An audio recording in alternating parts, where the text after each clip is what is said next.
नमस्कार, मी सौ निर्मला आपशिंगेकर. आज आपणास कांदा आणि ओलं खोबर ह्याचा पराठा सादर करीत आहे. साहित्य: 2 कांदे घेणे आणि अर्धी वाटी खोबर घेणे आणि पुदिना चटणी करण्यासाठी फुटाणे घेणे, हिरवी मिरचीची पेस्ट घेणे, परत पुदिना घेणे. आता आपण भाजी करण्यासाठी जिरे मोहरी घालत आहोत. जिरे मोहरी घातल्यानंतर छान तडतडलं की मग कांदा घालणे. हे पराठे खूप पौष्टिक आहेत आणि झटपट होणारे आहेत. सकाळी नाश्त्याला करून खाऊ शकता, डब्यात देऊ शकता. आता आपले जिरे छान तडतडले आहेत. आता आपण कांदा घालणे.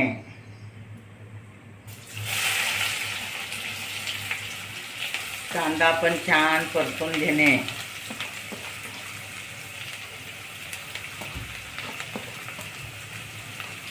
अगदी घरात सगळं साहित्य असतं, घरच्या घरी तुम्ही करू शकता.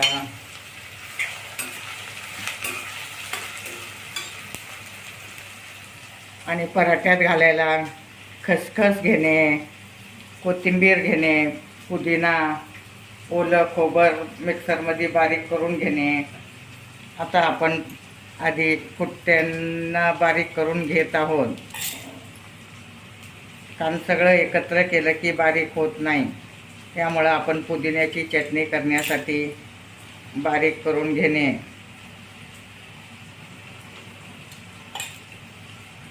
आता आपला कांदा छान परतून झाला आहे.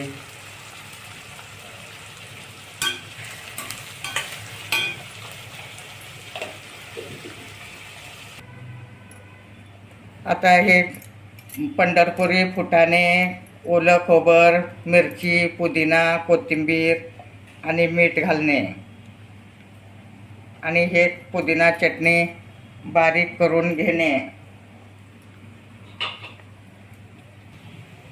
आता आपली पुदिना चटणी तयार आहे. आता कांदा सुद्धा छान परतला आहे, तुम्ही पाहू शकता. आता आपण त्यात ओलं खोबर बारीक करून घेतलं आहे ते घालणे.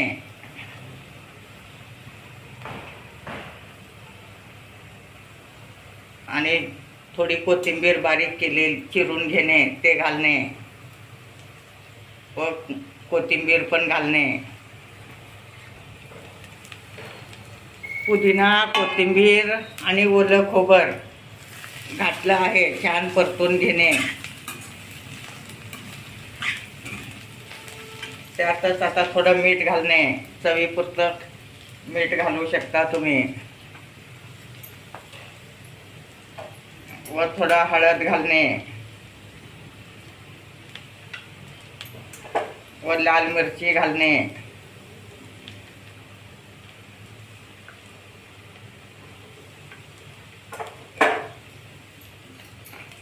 सगळं एकत्र परतून घेणे. कांदा, खोबर, पुदिना, कोथिंबीर, तिखट, मीठ, हळद असं छान भाजी करून घेणे.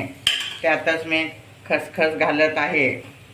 खसखशीमुळं त्याला खूप छान चव येते आणि पराठा खूप छान चविष्ट होतं.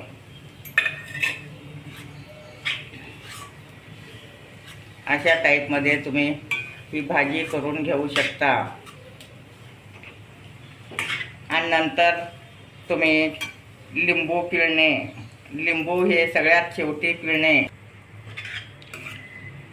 आता आपलं सारण तयार झालं आहे. हे गव्हाच्या पिठात भरण्यासाठी थोडं गार करून घेणे. आता तोपर्यंत मी पीठ मळून घेत आहे. आता आपलं पीठ मळून झालं आहे. अगदी व्यवस्थित मऊ मळून घेणे आणि हे गार झाल्यानंतर लिंबू पिळून घेणे. आता आपलं सारण गार झालं आहे. मी लिंबू पिळलं आहे. आता आपण त्यात भरून सनी पराठे लाटून घेणार आहोत.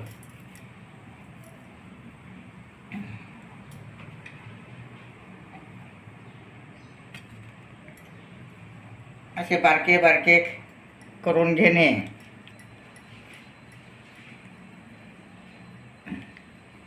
त्यात आपण आता सारण भरून घेणे.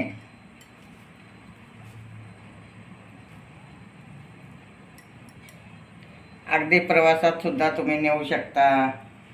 मुलांना शाळेत डब्यात देऊ शकता, घरी खाऊ शकता. खूप चविष्ट पराठे होतात. आणि आपल्या घरात नारळ फोडलेलं असतं, त्यामुळं मिक्सरमधून बारीक करून तुम्ही पराठे करून देऊ शकता. आता आपण लाटून घेणे.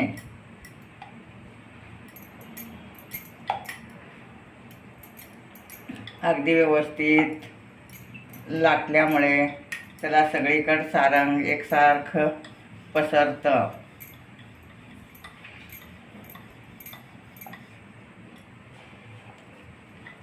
तुम्हाला जाड पाहिजे असलं जाड लाटू शकता, अगदी पातळ पाहिजे असलं पातळ लाटू शकता.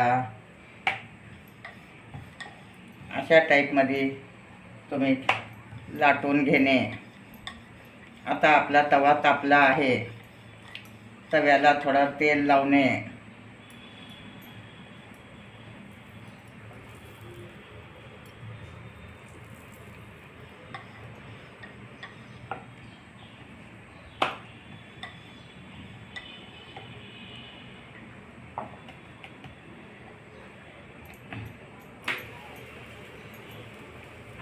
आणखी एक लाटून दाखवते मी.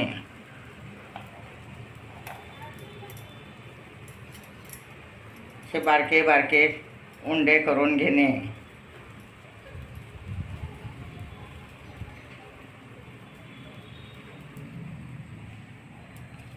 आणि ह्यात हे सारण भरून घेणे.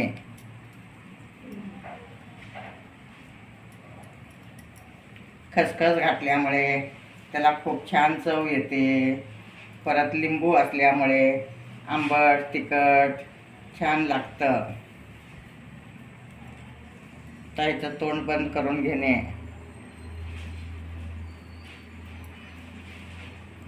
पुरण भरल्यासारखं भरून घेणे.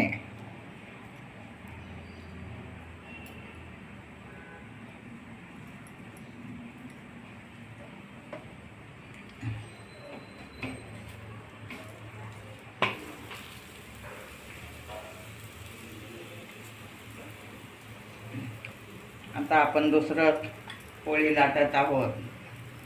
पराठा असं व्यवस्थित लाटून घेणे.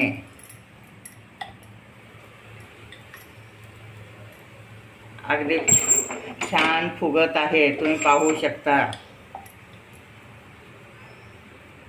अशा टाईपमध्ये तुम्ही घरच्या घरी कांदा आणि ओलं खोबर ह्याचे पराठे करू शकता.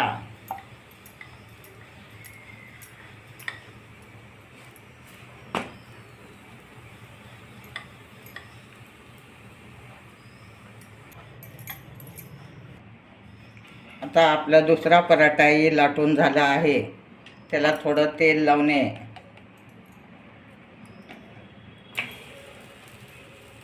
आणि वर घालणे. वरून पण तेल लावणे.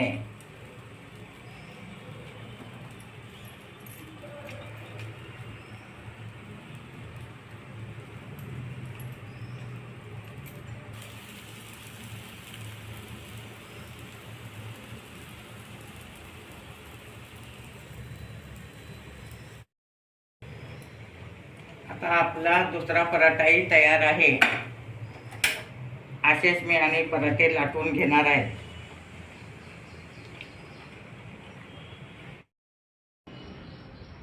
आता आपले ओले नारळ आणि कांदा, पुदिना, कोथिंबीर, लिंबू, खसखस हे सगळं तयार करून घेतलं सारण.